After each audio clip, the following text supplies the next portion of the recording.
in putting together your value proposition, we need to go back to our days in business school to look at the 5 C's. Y'all remember this? First thing we want to look at is client. How many of you target a market where you're focusing on law firms, hospitals? What are some of the targets that who are you targeting? Physicians who are surgical specialists. Perfect example. Physicians who have certain specialty. Because when you go speak to a physician and you say, I have these physicians, I understand physician issues, they look at you as a specialist.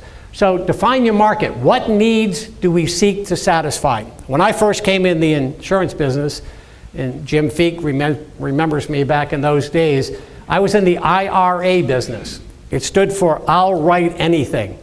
Anywhere, anytime. I used to have an appointment in Riverside in the morning and San Fernando Valley in the afternoon. I basically shotgunned everything until I learned that if I could focus and target a market, an expertise, then my business would take off.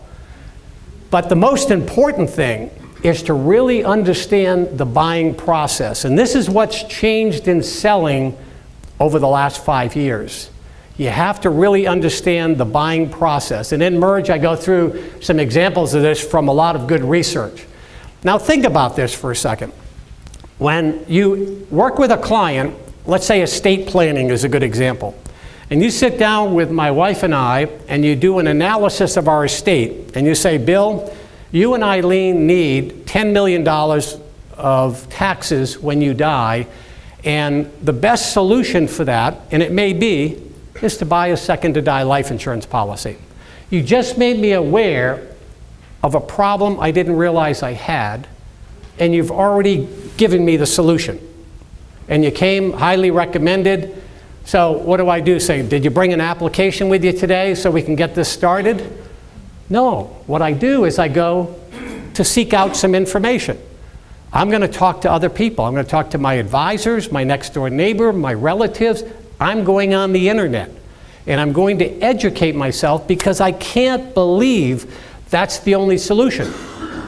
But if you would have approached in your process early on to say that's the problem, and the good news is there's 5 solutions, including the IRS gives you 9 months to pay the taxes back.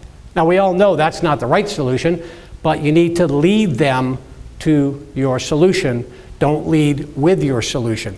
Let them self-discover your product as being the right one, because intuitively this is what they're doing. They're evaluating the alternatives, and this is why most sales situations fail, is because, as we say in the book, slow down to succeed. And then you want to implement, and obviously the post-implementation side. Number 2 is you need to look at your company resources and match it up to the market you're trying to concentrate on.